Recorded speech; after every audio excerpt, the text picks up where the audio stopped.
क्या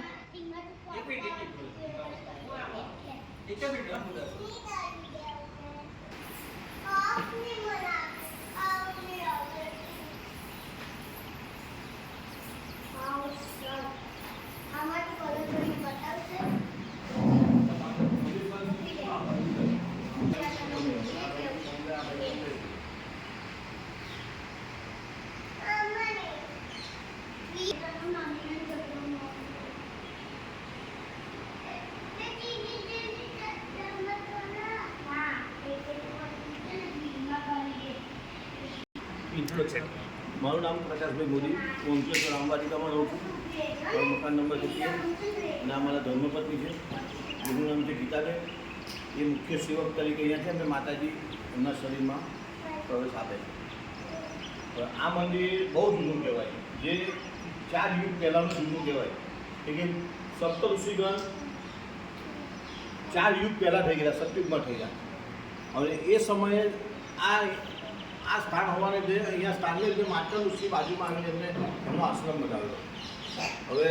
એ આશ્રમ એટલો બધો જૂનો માતર ઋષિનો બધાને ખબર છે કે માતર ઋષિ રઘુ ઋષિ કશ્યપ ઋષિ આપણા ઋષિ સપ્ત ઋષિગણ બહુ ઘણા જૂના સમયના થઈ ગયા અહીંયા 425 વર્ષ પહેલાં શિવાનંદ સ્વામીની સુરતથી આવીને આરતી હતી એ આજે દુનિયામાં પ્રચલિત છે હરેક માતાજીના મંદિરોમાં તમે જઈ આદ્યશક્તિ આરતી જોવાતી જ હોય છે મોટે ભાગે અને એ આરતીનું નિર્માણ અહીંયા થયેલું શિવાનંદ સ્વામી સુરતથી આવેલા અહીંયા યજમાનવૃત્તિ કરવા માટે અને નવચંડી યજ્ઞ હતો સાંજના શ્રીફળનો સમય ઉમાણો હતો એટલે તે દિવસે એમને માતાજી એમના શરીરમાં આવ્યા કે એમને પહેના રહે ગમે તે હોય અને એમના મુખેથી આખી આરતી એ વખતે પ્રચલિત થયેલી અને આજે સમગ્ર દુનિયામાં સમગ્ર સૃષ્ટિમાં ગવાઈ રહી છે આ ધામ બહુ જૂનું છે 5500 વર્ષ પહેલાં ધર્માજય યુધિષ્ઠિર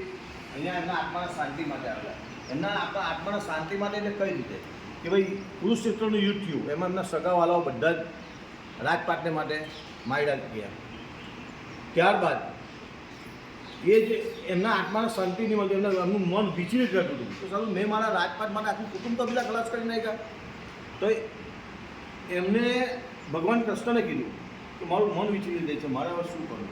મને આત્માને શાંતિ મળે એવી કોઈ જગ્યા બતાવો તો ભગવાન કૃષ્ણએ એમને એવું કીધું કે તમે દક્ષિણ નર્મદા નદીના દક્ષિણ તટ ઉપર માતર ઋષિના આશ્રમની બાજુમાં માતાજીનું સ્થાનક છે ત્યાં તમે જાઓ માતાજીને સ્તુતિ કરો વિનંતી કરો ત્યાં બેસો અને તમારું શાંતિ મળશે એ અહીંયા આવેલા અહીંયા એવું છે એમના આત્મા શાંતિ નહીં એમના આત્માનું વિચલિત પ્રફુલ્લિત થઈ ગયું અને એ અચલ એટલે દેહ હાથે સ્વર્ગમાં ગયા આજે સૃષ્ટિમાં રામચંદ્ર ભગવાને બી સરોજ નદીમાં દેહ ત્યાગ કરવો પડ્યો કૃષ્ણ ભગવાને બી માધીના હાથે મળવું પડ્યું પણ એક જ વ્યક્તિ એવા છે જે ધર્મના યુધિષ્ઠિર ભગવાન કૃષ્ણના કહેવાને અહીંયા આવેલા અને અહીંયાથી આવ્યા જે દેહ સાથે સ્વર્ગમાં ગયા એ નર્મદા પુરાણના 166 નંબરના અધ્યાયની અંદર આનો ઉલ્લેખ છે અમે જાણતા નથી અમે કહેતા જે લખેલું છે એના ઉપર અમે કહીએ છીએ અને શિવાનંદ સ્વામીએ 425 વર્ષ પહેલાં એટલે કે 1601ની સાલ સને 1601 અને સંવત 1657ની સાલમાં અહીંયા જઈ આદ્યશક્તિ આરતી લખાયેલી અને આ ધામ બહુ પુરાણું છે અમે મારા ફાધર 1950થી અહીંયા સેવા કરે છે તે વખતે અહીંયા ઓટલી હતી અને પિંડ રૂપે માતાજી હતા જે રીતના વૈષ્ણોદેવીમાં જે પિંડ રૂપે છે એ રીતના ત્યારબાદ મારા ફાધરને માતાજીએ દર્શન આપેલા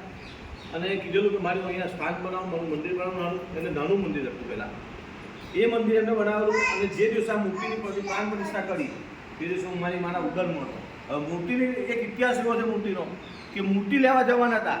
તેને આગલી રાતે ત્યાંના મૂર્તિ વેચનારને માતાજીએ સપનામાં કીધેલું કે આ બે વ્યક્તિને જોઈ લે જે વ્યક્તિ મારી મૂર્તિ લેવા માટે આવે ને આ જ મૂર્તિ તારે આપવાની આટલામાં જ આપવાની બીજે દિવસ